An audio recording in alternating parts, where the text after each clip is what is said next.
Welcome to some yin yoga. We are going to start in a butterfly pose. Now you can start in a seated butterfly with a forward bend, or if you'd prefer, you can do a reclining butterfly, which is what I'm going to do. And I'm going to add a little fish pose to mine where I'm going to elevate my rib cage up on this pillow. So there'll be a little bit like of a back bend that sort of resembles the fish pose. If you're familiar with that pose, you kind of hold yourself up on your elbows when you do it without props. And then you might decide, based on how your butterfly shakes down, if there's some space between your knee and the floor, you might want to fill that gap in a little bit, either under the thigh or under the knee. So I'm going to do that with a blanket. You can do yin without props, but I like it much better with. All right, so once we're in the pose, there's a couple little steps. So we get in, adjust until the pose feels just right. Sometimes I have to go up or down to kind of find the right spot. Adjust the props or take them out or add them in. And then once you've adjusted to the point where it feels reasonable, then it's soften everything. That's the next step. Just everything relaxes.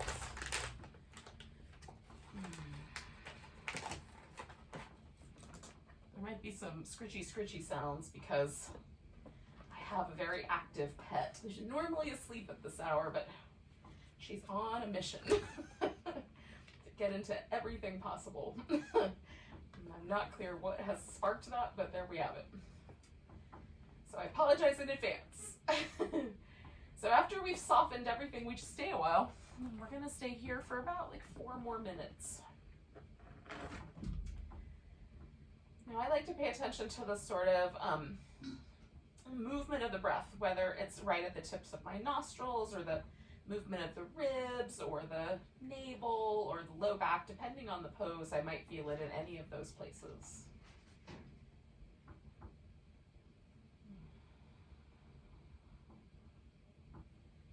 My favorite thing lately is to create just like the tiniest just pause at the top of the inhale. Just holding that breath slightly and then letting the exhale happen.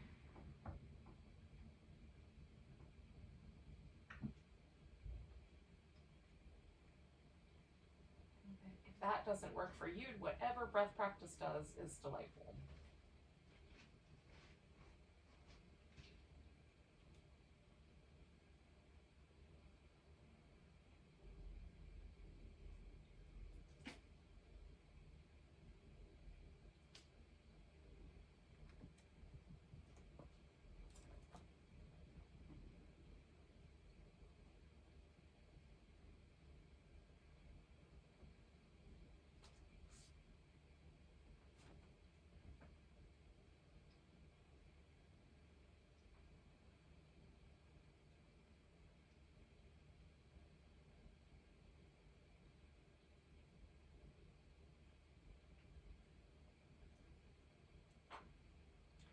Now, often for me, that soften everything happens on sort of one level to begin with. And then as I stay with the pose and I get to that point, we're about halfway, right? Then I find that there's another layer of tension a little deeper into my body. It might just be around my mouth, or it might be like there's a little bit of kind of a tension around my navel or something like that. So at that halfway mark I find that's a really nice time to just check in with the softening aspect and make sure that I've really softened everything, including sort of right down the center channel of my body, right around the spine, are all of the nerves that radiate off of my spinal column also feeling relaxed. To the best of my ability to perceive that anyway.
take a moment and just bring the knees together. Or straighten the legs if you're doing the seated versions, whatever version it was. And then you can give your legs either some movement or just let them hang out like that. Now, because I'm in this little fish setup up on this pillow, I have one more step to take, which is to go ahead and get this pillow out from underneath me. So I'm just gonna roll to the side and slide it out. Now, we are gonna do the next pose reclining. So if you chose the seated position as you're, feeling ready to do so, just go ahead and lie down. If you did that forward bend as a seated forward bend, you may not feel 100% ready to just lay flat down onto your back. So you might want to, like bring the knees in and do a little massage across your sacrum, or do these little sort of windshield wipery moves with the legs. So the hip and the sacrum and the low back have a chance to sort of adjust shapes. So we're going to do a banana or crescent pose. So we'll stretch ourselves out nice and long, and then we'll curve ourselves around in a crescent shape, a banana shape. You can take the leg that's on the outside of the curve and cross it over at the ankle if you want that long kind of side of the hip to get a little extra sort of tug. You could bend this inside leg and kind of tuck the ankle in under the knee if there's any sense that there's a little bit of a strain in the knee on that side, or put a blanket under there. The arms can, kind of drift out into more of a cactusy, goalposty sort of shape, or even down by your side. Maybe one up and one down feels nice. I like to let the elbows bend once they're over, kind of in this overhead position. Sometimes I'll cup one wrist inside the other palm. It just depends on the night. And we'll stay with this guy for somewhere in the 3-minute range, a little shorter than our last pose.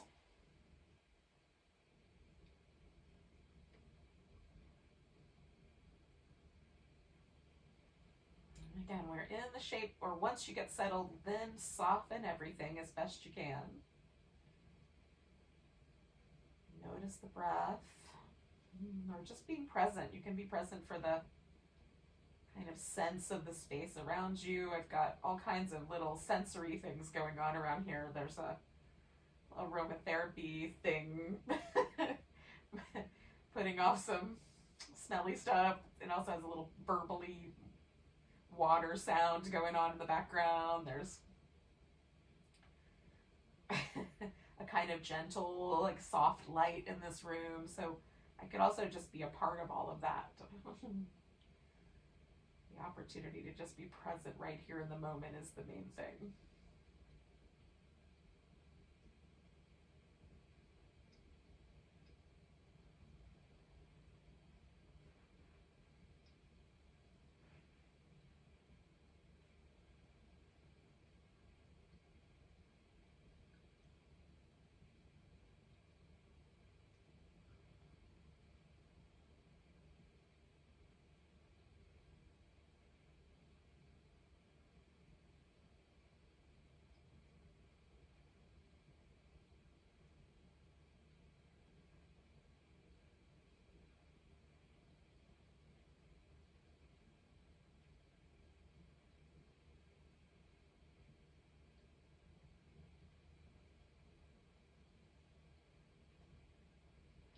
I like to notice, is there any sort of like tension that I'm carrying in and around my rib cage or my lower back that I can sink into a little bit? Can I soften along that side waist a little bit more? Sometimes just relaxing the teeth apart a little bit helps the whole, sort of that whole long side relax a little bit more for me. So you can experiment with some, again, maybe bending at the elbow or changing the arm slightly will help the shoulder relax more deeply into the floor, that sort of thing. We'll stay for about another minute.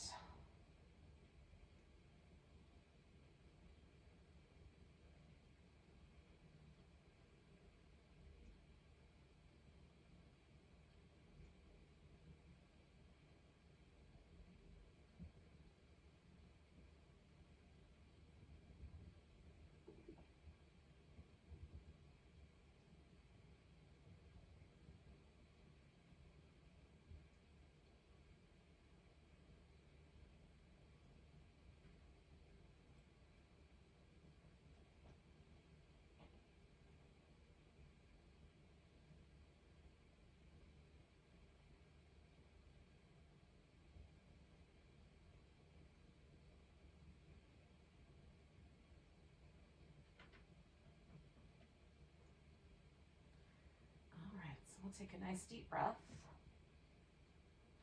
And then we'll just sort of gently release this pose. Now, I'm going to release it starting with my arms and then my torso and then my legs. Sometimes I go the opposite way. I move the legs first. There was a feeling for me of just like slightly more vulnerability, although that's a bigger word than it might have been in reality, but just a little bit more in my lower back than there was in around my upper body. So I felt like I'm going to take a little bit more care on the lower half of things, readjusting this pose. And that's, you know, I've not always thought about things that way, but certainly the more sort of tuned in I get to where little sensations are happening, the more I'm modifying my practice for those kinds of things. So there's no one way to come out of a pose, but you want to come out in whatever way feels like it's going to be the most friendly, the kindest to your body, your mind, your heart, whatever needs care the most. Oh, now, I always wait to just until I no longer feel like I'm still bending in that first direction before I do the second side. And I feel pretty even, so I'm going to go ahead and do that. But if for any reason you feel like you want to take a little bit more time in between, you can certainly do that. And again, you can adjust all of the parts. Now, for me, is one side of my back is a little different than the other side, right? There's like slightly different sensation on my right side than my left. Often around my hip, like the crest of my hip here and my lower back, and that area tends to be slightly different on each side. There's a little looser on one side than the other, a little more sensation on one side than the other. So I just modify for each side. They don't have to be perfectly symmetrical. You can do what feels like the right amount for each side individually.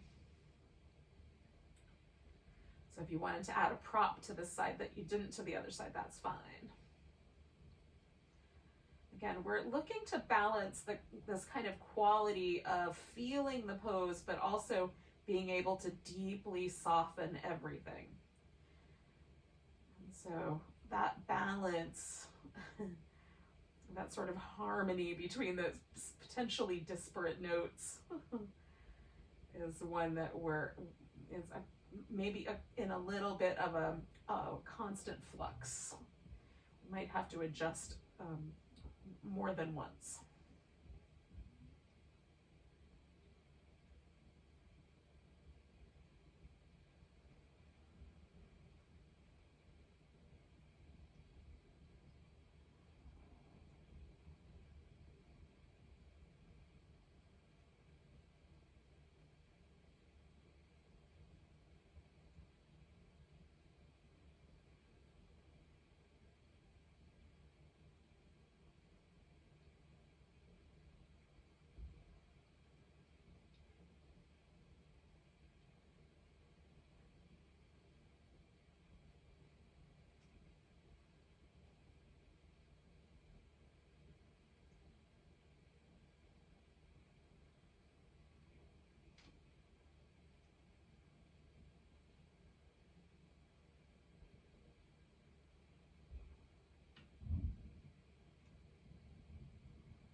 So we're inside of our last minute here.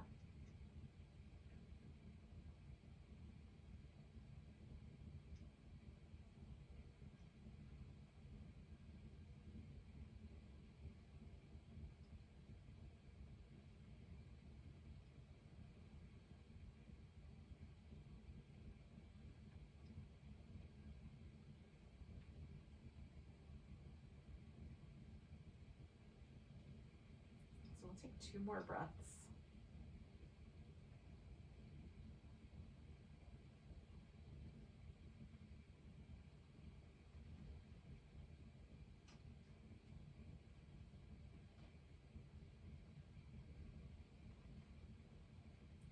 And then you can come out in whatever way seems like a good idea. Maybe try it a different way next time. See if you're not sure. Can come out legs first one version, and next time you practice the pose, come out a different way and see if you like one better. For me, it just depends on the rest of the setup, what's happening. Now, we're going to take a moment here, like maybe another 30 or 45 seconds, something in that neighborhood. You can stretch, you can move around, and then we're actually going to get on our feet. So we're going to do a little dangling, forward bend, squatting combination. Now, you can do this, especially the squatting part. You can sit down actually on something that sort of puts you in that squatting position. So like an ottoman or what is the tuffet?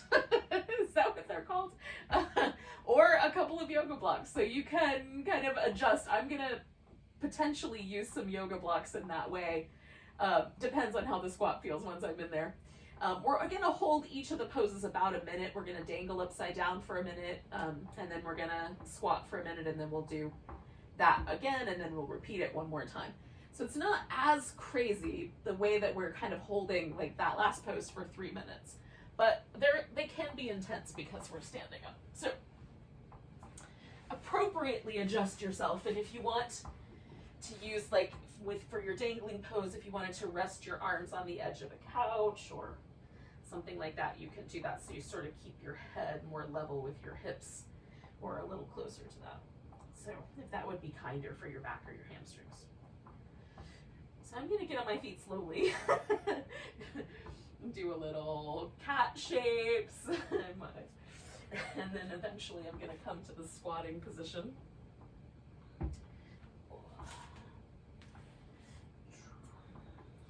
So if I squat down, for me, there's a lot of distance between my hips and the floor. So what I can do is kind of create like a little seat. Maybe might be a little high, but not bad. So that I'm in a squatting position, or pretty close, and then I can hang out with that. And this is much kinder on the knees. So if you think something like that would be better for you, definitely you can go for that. Now that I'm here, I'm going to stay put, but we'll hang out for a minute. And your hands can be forward on the floor. You can bring them up towards your heart. You can rest them up on your knees, whatever would be better for you.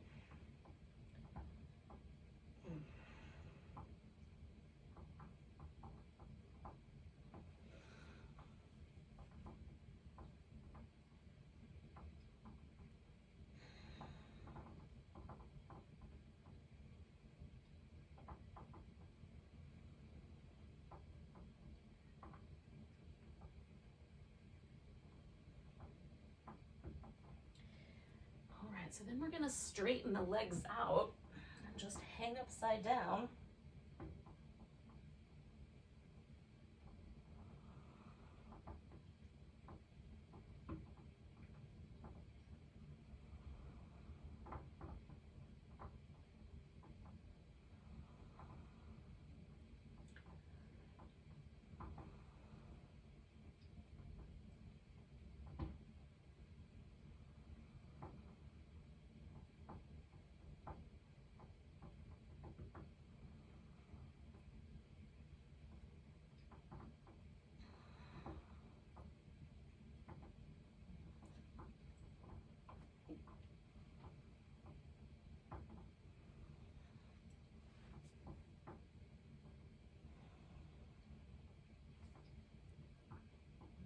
Take a big breath, and then we're going to squat back down.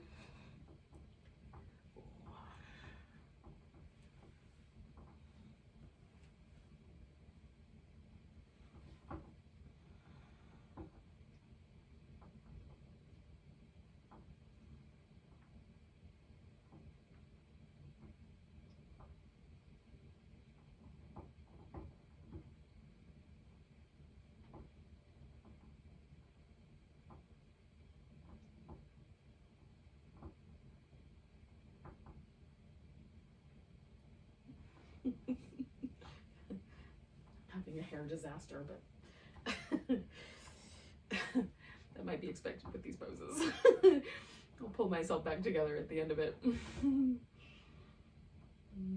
Okay, we're gonna take a big breath. And then we're gonna go back to the hanging upside down pose.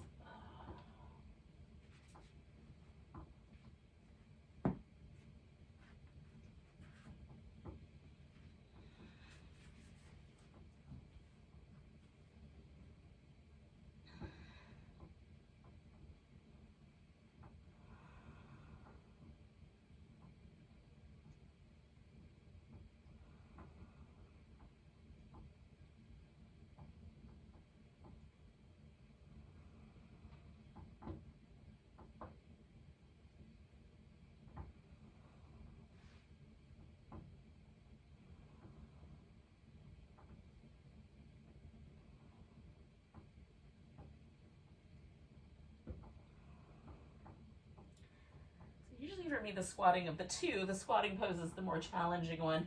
But for some of us, this one might be the challenging one. Take a big breath. And then we get to return to the squat. Maybe that's your easier pose.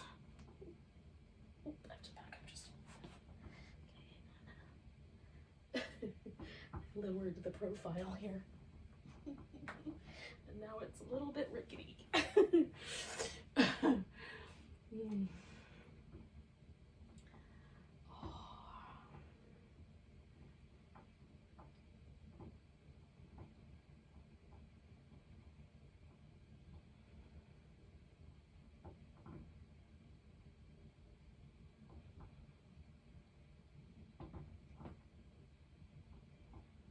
In any case, this is our last one of the squatting poses.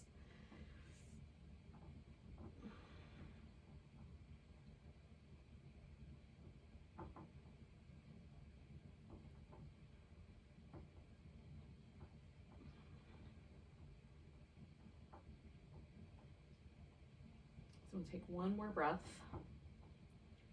We've got one more dangling upside down pose.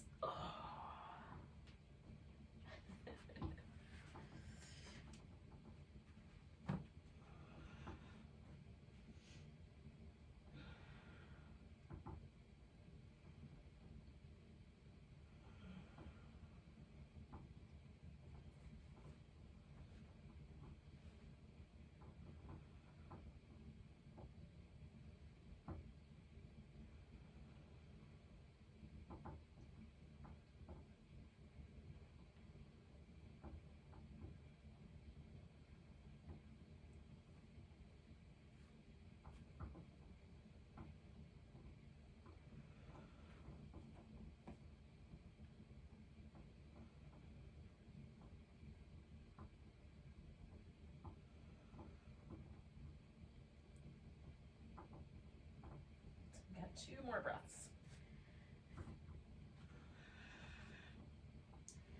Now, one way or another, we're going to get ourselves into a seated position on the floor. So you could do that through downward dog, or just bringing your knees to the ground, or any any form of locomotion that seems like it will work. I'm going to give myself a moment to kind of do a little kind of shake of my legs. It feels nice.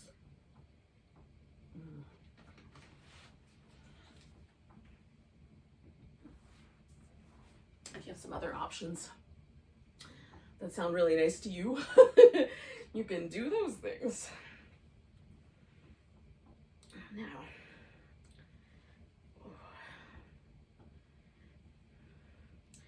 we're going to start with a half dragonfly.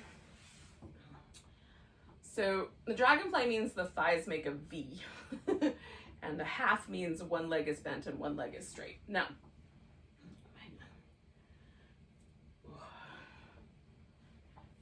I'm gonna put a little support underneath my knees. Well, maybe a knee and a shin. Now this foot can come all the way up into the groin, right? Mine can't, but yours might be able to. Or you can leave it out kind of wider. I tend to go for, I want my thighs to be separated, and if I bring this over to here, then my legs come closer to the middle. I don't take my legs as wide apart as they will go. I stay just a little bit shy of that so I'm not bumping too hard up against the edges of my hip joint. Now, there's a couple options. You can fold straight forward. You could fold sideways over the straight leg or turn and kind of fold the navel towards that straight leg. So we're gonna stay with this shape for about 4 minutes. What I'm gonna do is fold forward for half of that and then swing myself over this leg for the second half. So if you want to do something like that, kind of a half and half or a little bit of a hybrid, you can, I'll give you the halfway point so you can follow along.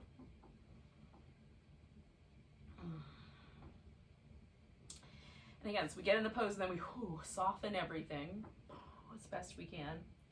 I've given myself arm rests even so that I can be as relaxed as possible.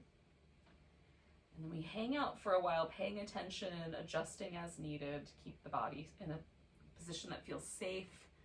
If there's anything that feels dangerous, there's numbness or tingling or burning sensations, you should definitely kind of move away from those and adjust the body differently.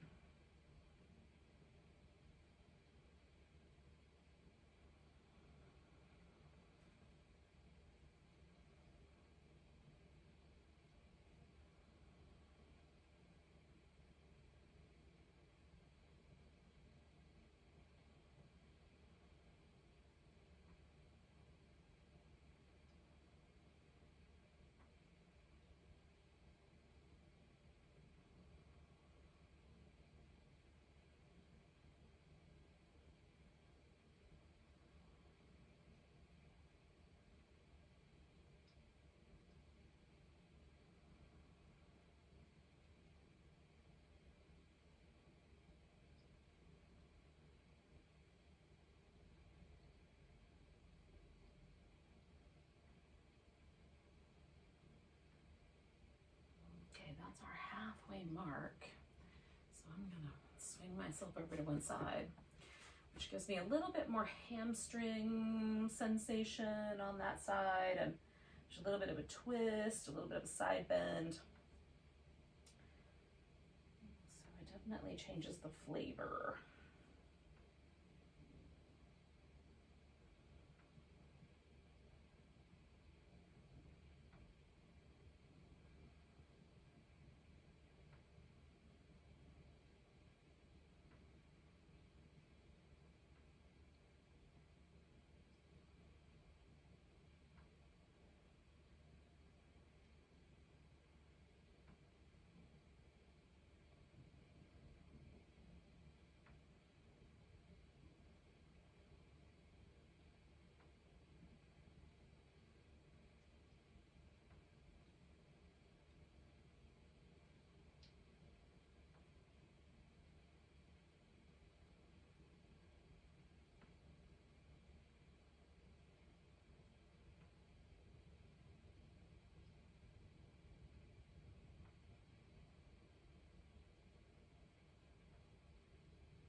Just a little bit longer, not quite a whole minute.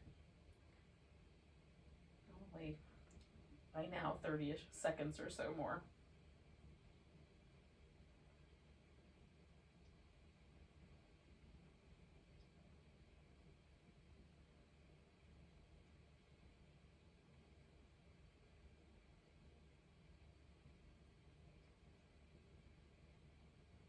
So we'll take 2 more breaths. Second breath, you're going to hold that guy in, sort of unfurl and pull in a little bit more air, pull in a little bit more air, pull in a little bit more air as you come up, just to kind of really fill the rib cage, give your spine that support. Now, you can give yourself a little bit of movement first. This leg is basically going to stay the same. We're going to take this leg that was straight and swing it around the back to make a deer pose. Now, the angles are really up to you. I go for like what feels like about 90 degrees between the 2 thighs, but some people prefer to have this thigh a little bit more forward or a little bit more back. So that's up to you. We're gonna do, there's a potential for a swan pose after this if you want it. So maybe the leg all the way straight isn't the way to go, but leave it bent for now. Now you can sit upright for your deer. You can turn your torso all the way around and fold in. And that, especially if you bring this leg around behind a little bit more, that will kind of target a little bit more of the hip flexor on this side, and maybe this front leg, you know, underneath the glute kind of area. You can also go forward, like toward the ankle joint, and that gets a little closer to a swan pose. So, salt the pose to taste. How would you like it to taste? How salty do you want it? We'll hang out for about 4 minutes.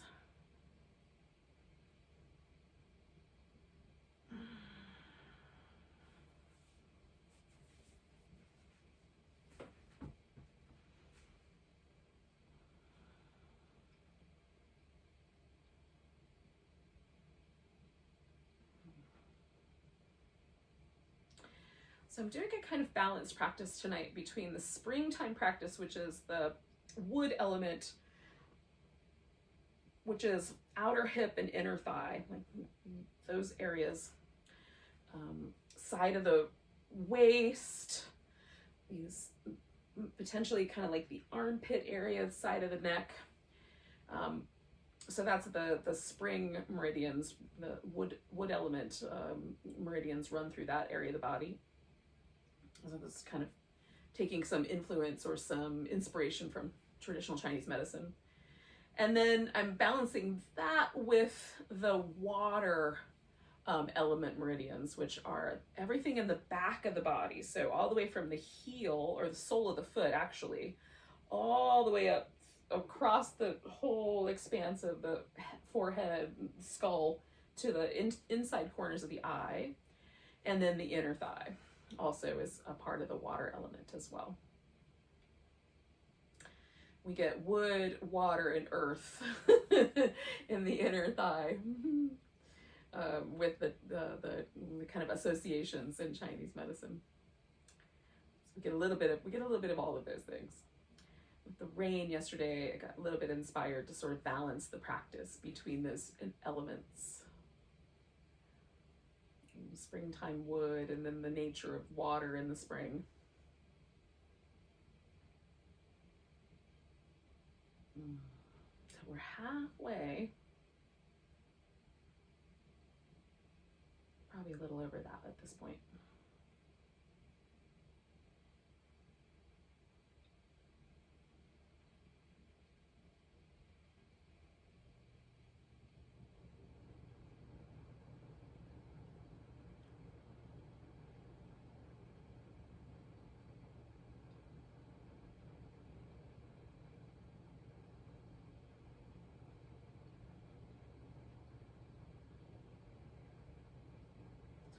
Just got a minute left here.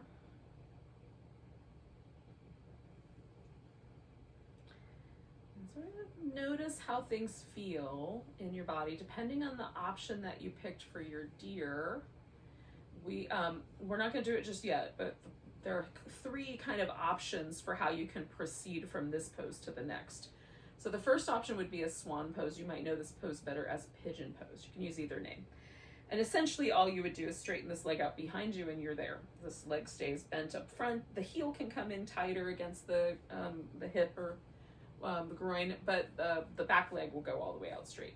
Second possibility is to flip over onto your back and put the 2 legs on top of each other, either in the shoelace, which is similar to the cow face pose where you put one knee on top of the other knee and hold onto the shins, or putting the shins on top of each other, kind of hanging onto the thighs. Or you can do what I'm gonna do, which is take this leg and bring it all the way around and put it on top of this leg up front. So we're gonna take a nice big breath, and then you're gonna pick one of those options, maybe with a little bit of like a release of the deer pose before you get there. And you can modify this circumstance. The knees can come into the center, the shins can rest on top of each other, or you can add like a little extra support so you don't have to put bony ankles onto tender inner knees. I just get my thighs as close as I can get and still feel stable in both my hips. And then this pose has a couple of options. The Swan Pose has a couple of options. So I can lean forward here. I could do a little bit of sideways leaning. I can twist. With the Swan, you have similar options. You can lay all the way forward. You can stay propped up so it's more like a back bend. You can even hold on to the foot behind you and give yourself more kind of quadricep stretch.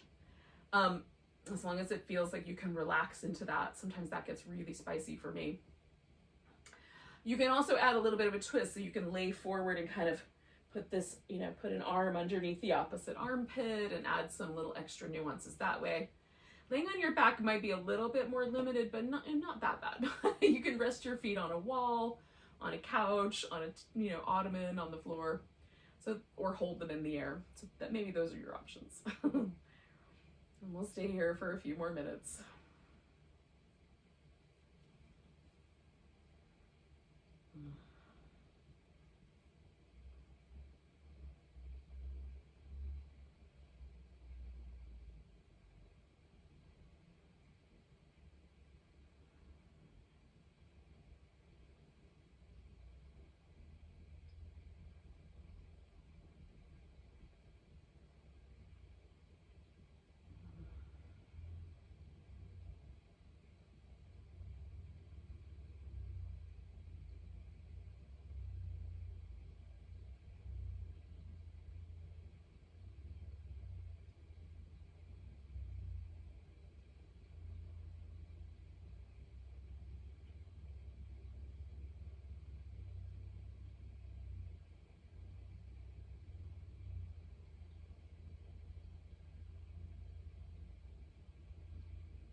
We're about halfway.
Just have a little longer. It's just a little shy of a minute left. But if you're feeling, because this one for me tends to be maybe the spiciest of the three poses. So if it's feeling a little too spicy and it's hard to stay in that kind of soft, relaxed state, you can always come on out and give yourself a little extra movement time.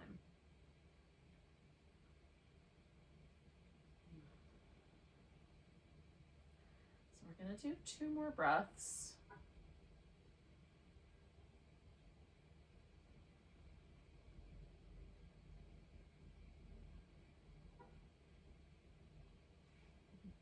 I'm going to come all the way up, lean back and undo my legs. If you're doing the Swan, you're going to bring that leg around maybe. If you're laying on your back, you might just unfurl. And then you've got like a minute or so to just pause and feel or move around. In whatever way seems like a good idea. You can stretch out on your back and lie down. I love that in between sides. That feels really good.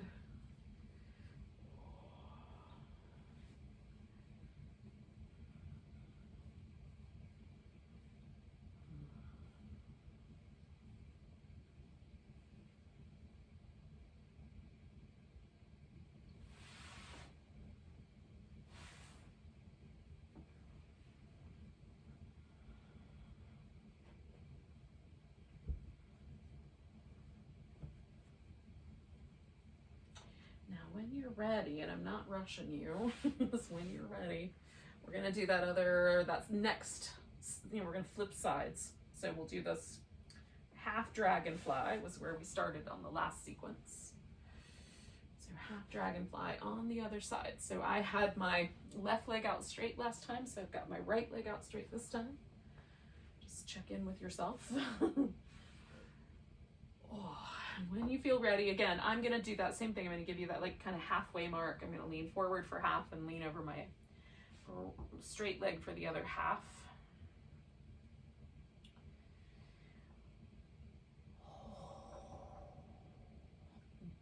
Soften everything. And then we'll stay a while.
Just a reminder, if your mind is wandering around, you can just come back home to the breath any old time. Just about the halfway mark.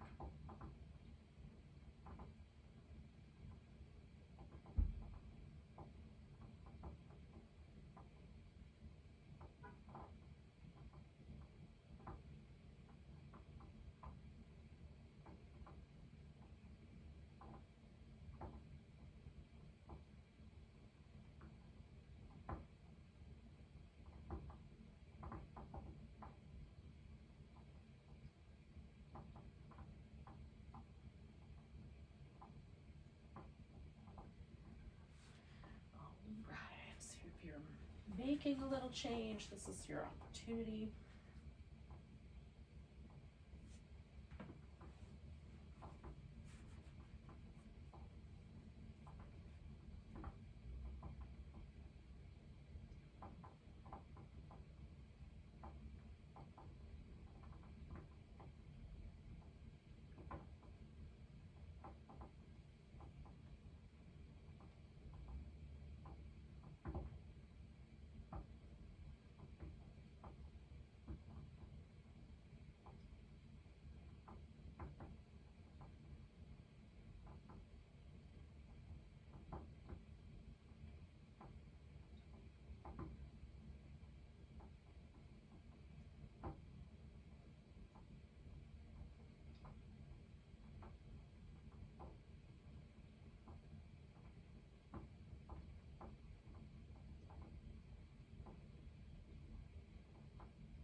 Yogis, we're going to take a nice big breath. Let go with a sigh. Oh, and then as you come up, we're going to try to fill with air.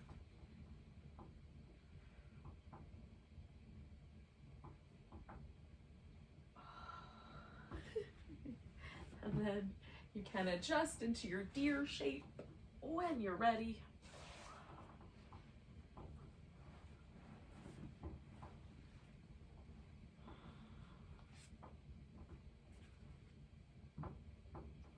And again, whichever version you did last time, you can certainly do that again. If one hip feels a little different than the other and it feels better to change it up and do a, a different version, you can do that too.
We're about halfway through.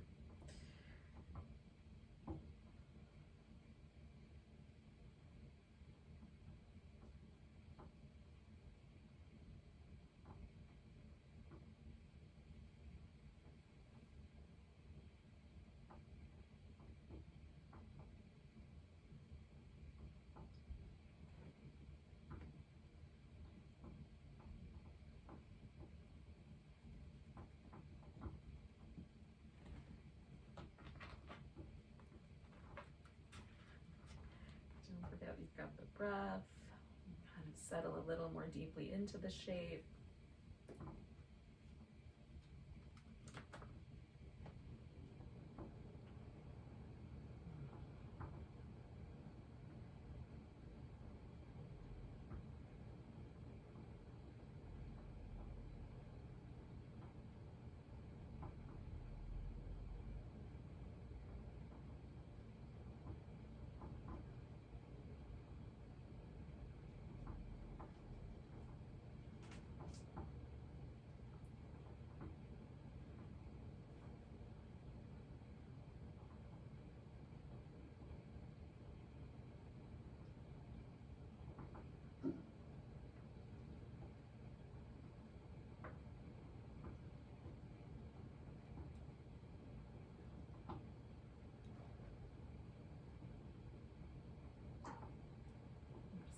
Little bit longer, yogis, with this shape anyway.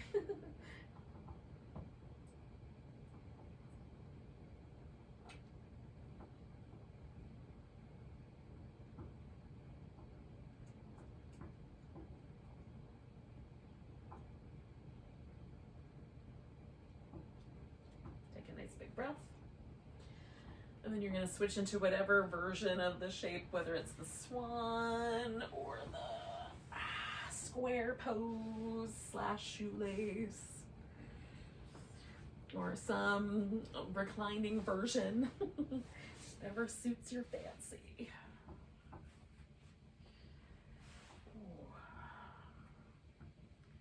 Continuing in this outer hip territory for one last pose here.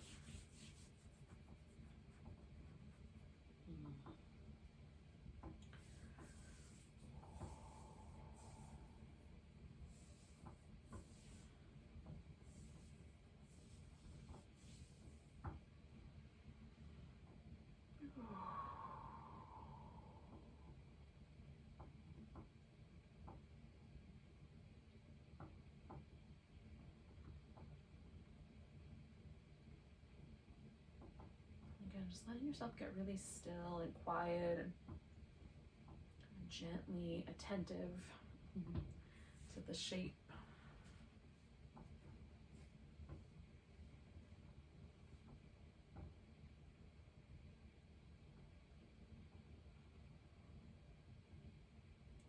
I also find it really interesting to kind of pay attention to the kinds of thoughts that go through my head.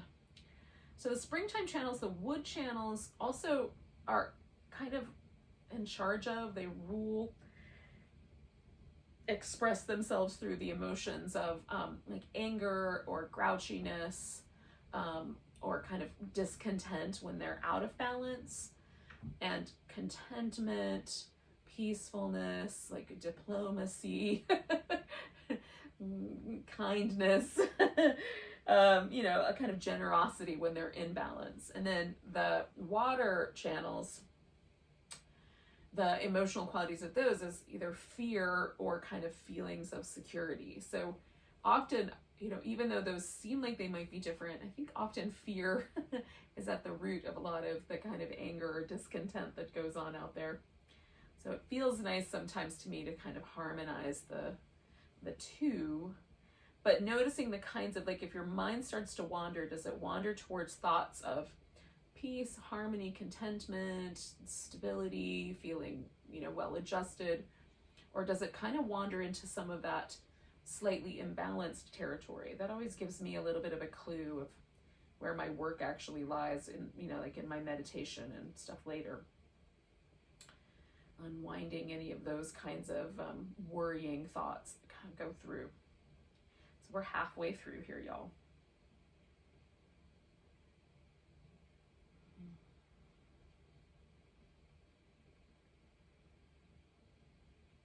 Again, remember just to soften a little bit more. Everything just gets a little softer, a little more receptive.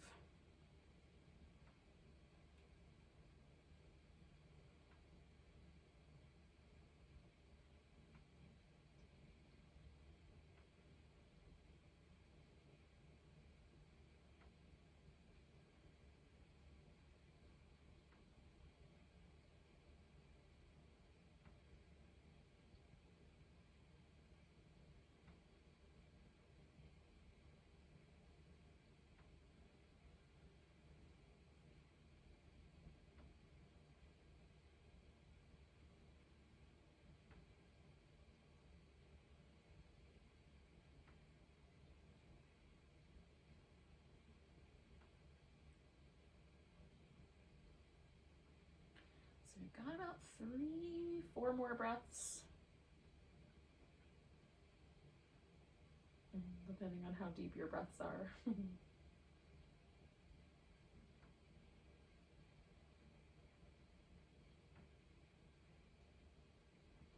if you're laying on your back, you're going to stay there because that's where we're all heading.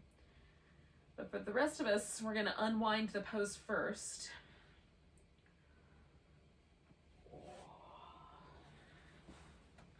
And we're going to end our practice tonight with a reclining twist.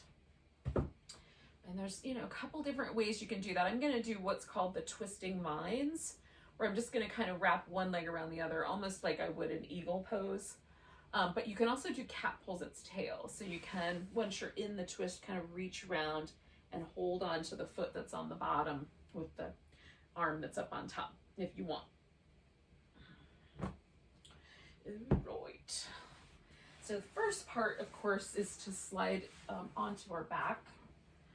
And that, again, might need like a moment of movement or a little bit of a stretch, or, you know, something that will just make that feel a little more home. And then when you're ready, pick a direction that you're going to go in with your twist, and either do the little twisting vines or the cat pulls its tail option, whatever version you like best. And this will be a shorter pose. We're just going to stay for 2 minutes, give or take a few seconds.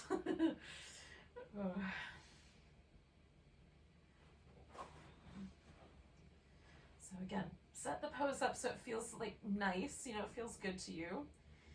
Relax everything. And we'll stay a couple minutes.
Okay, we're gonna just take another breath, and then we'll slide around to the opposite side.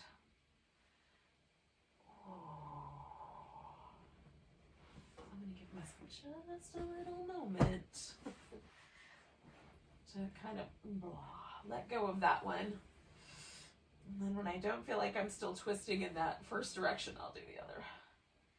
And depending on whether you were holding your foot or not, you might need some other kinds of movement first before you'll be ready to do the other side. The spider just ran down my arm. Oh. I don't have issues with spiders unless they're on me. They're a little creepy feeling.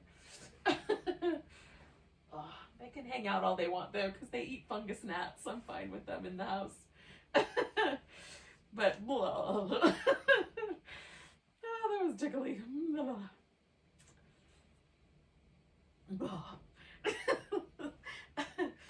Oh goodness. Stay a couple minutes after I relax.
Take about 3 more breaths. And then I'm gonna go right into a corpse pose. Well, after a little bit of movement, right into a corpse pose. If you wanted to, you could do like legs up the wall, or put your legs up on the couch or on a chair, or you could even do a seated meditation for your final, mostly relaxed, not too crazy, like not too stretchy kind of pose, whatever your final relaxation is. It's going to come to the middle and after a few moments, stretch out.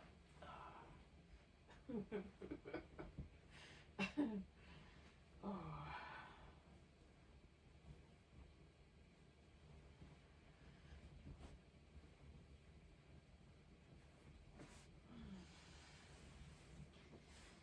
We'll stay for a good 4 or 5 minutes here, like about as long as we did with our very first pose.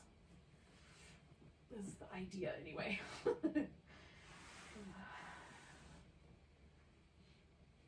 If it's at all chilly, definitely cover like with a blanket or put on a little jacket. Just anything that'll help you stay toasty. If it's plenty toasty where you are, then you're good.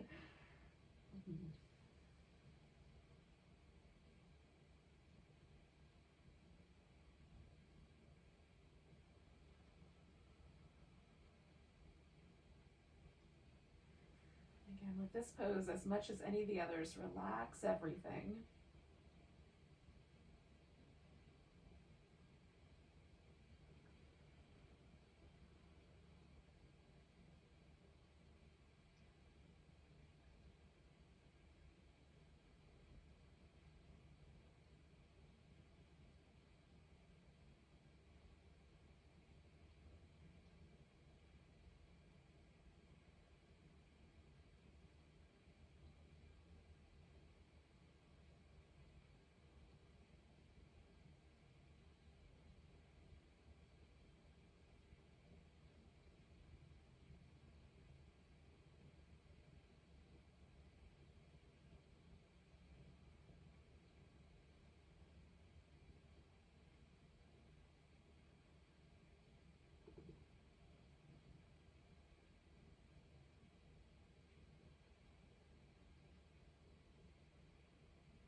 Without moving, just become aware that your breath is moving.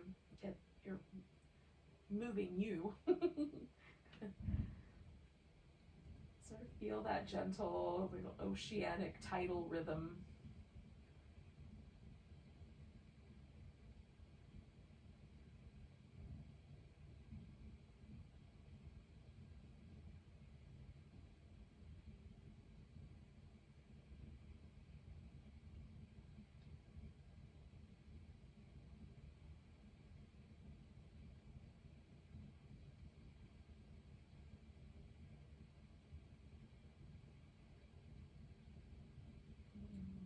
Slowly take a breath so deep you can feel it to your toes. Hold it briefly and then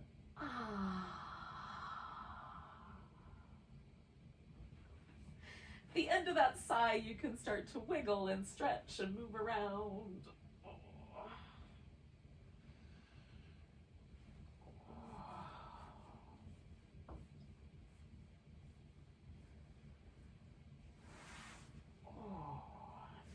Eventually, we're gonna bring this all back together in a seated position, one way or another.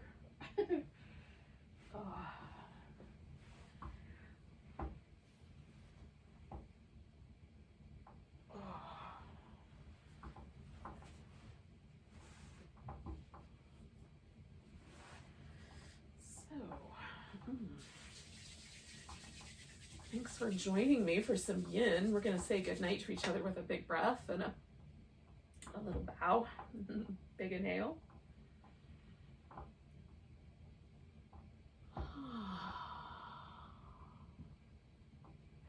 Namaste, yogis.